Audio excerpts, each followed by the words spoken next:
దేవుని పరిశుద్ధ నామంలో మీ అందరికీ ప్రత్యేకమైన శుభములు, ఆశీర్వాదములు కలుగునుగాక. టుడేస్ గాడ్స్ ప్రామిస్, యెహెజ్కేలు గ్రంథం 16వ అధ్యాయము 62వ వాక్య భాగం. యెహెజ్కేలు గ్రంథం 16వ అధ్యాయము 62వ వాక్య భాగం. నేను యెహోవానని నీవు తెలుసుకున్నట్లు నేను నీతో నా నిబంధనను స్థిరపరచెదను.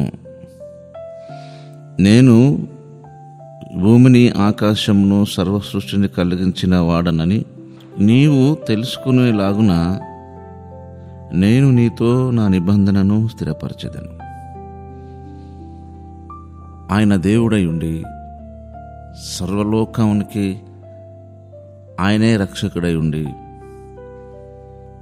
కేవలము నీ విషయములో ఆయన ఏంటో తెలియచేసుకోవడానికి ఎంతగా ఆశ, ఎంతగా ప్రేమను, ఎంతగా నీపై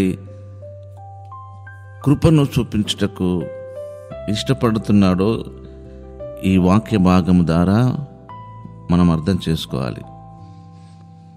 అంత అవసరత ఆయనకు లేదు దేవునికి, కానీ దేవుడు మన పట్ల ఆయనకున్న ప్రేమను ఎలా చూపిస్తున్నాడో చూడండి.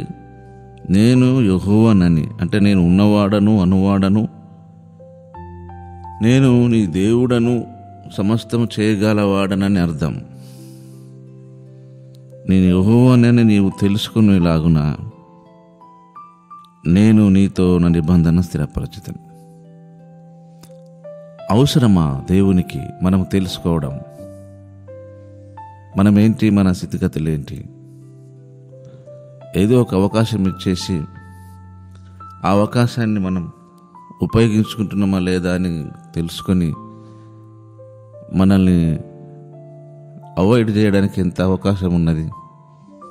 కానీ దేవుని లక్షణం అది కాదనే విషయాన్ని మనం ఈ వాక్య భాగం ద్వారా గుర్తించాలి. నేను సమస్తము చేయగలవాడను, లేదా నువ్వే విషయంలోనైతే గిల్టీగా ఫీల్ అవుతున్నావో, కృంగిపోతున్నావో, నీ భవిష్యత్తు మీదనే నీకు ఆశ లేకుండా ఉన్నావో, ఇదంతా అర్థమిచ్చే మాటలు అన్నటివి.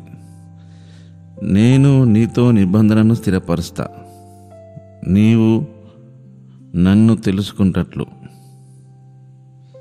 యెహోవానని నీవు తెలుసుకోలాగున. ఎంత గొప్ప భాగ్యం! తెలుసుకోకుంటే దేవుని గురించిన ఆయన ఉన్నవాడు, అనువాడని, ఆయన సమస్తము చేయగలవాడని మనం తెలుసుకోకుండా ఉంటే మన విశ్వాస ప్రయాణంలో ఎప్పుడో బ్రేక్అవుట్ అయిపోయే వాళ్ళమే. మనము ఆయన గొప్ప దేవుడు, ఆయన ఆదరణకర్త, ఆయన సహాయకుడు, ఏ పరిస్థితిలోనైనా సరే మనల్ని అర్థం చేసుకునేవాడని మనం తెలుసుకుంటట్లు దేవుడే ఒక నిబంధనను స్థిరపరచుకున్నాడు మానవులమైన మన విషయంలో. కనుక మనం ఎలాంటి పరిస్థితుల్లో ఉన్నా, అంటే దాని అర్థం మనం ఎంత ప్రతికూలమైన పరిస్థితుల్లో మనం మన ఆత్మీయ ప్రయాణం సాగిస్తున్నప్పటికీ ఆ ప్రతికూలమైన పరిస్థితులలో ఆ దేవాది దేవుడు మనతో చేసిన ఆ నిత్య నిబంధనను జ్ఞాపకం చేసుకుంటూ మనము అన్ని సందర్భాల్లో, అన్ని విషయాల్లో ఆ దేవుని గురించిన వివరణ, విశ్వాసత, నిరీక్షణను కంప్లీట్గా మనం నిర్ధారించుకోవాలి అనడానికి ఆయనే ప్రత్యేకమైన నిదర్శనం.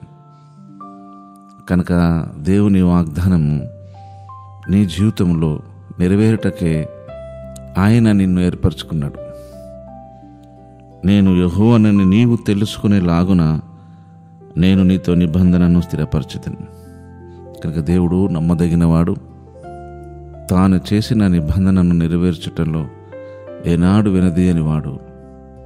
అయితే మీరు ఆయన నిబంధనలో మీరు స్థిరపడి ఆయన ఏంటో, ఆయన ఎలాగైతే ఆయన గురించి మీకు అర్థమయ్యేలాగా తెలుసుకునేలాగా కార్యాలు చేయాలనుకుంటున్నాడో వాటి మీద దృష్టి పెట్టి వాటి అందే లక్ష్యం ఉంచి వాటి ఫలాన్ని అనుభవించుటకు ఆయనే కృపను అనుగ్రహించునుగాక. ఆమేన్. పరిశుద్ధుడు అయిన తండ్రి, మీరిచ్చిన మాట, నీ వాగ్దానం, నీ నిబంధన కొరకు స్తుతి చెల్లిస్తూ యేసు నామములోనే ప్రార్థిస్తున్నాము తండ్రి. ఆమేన్.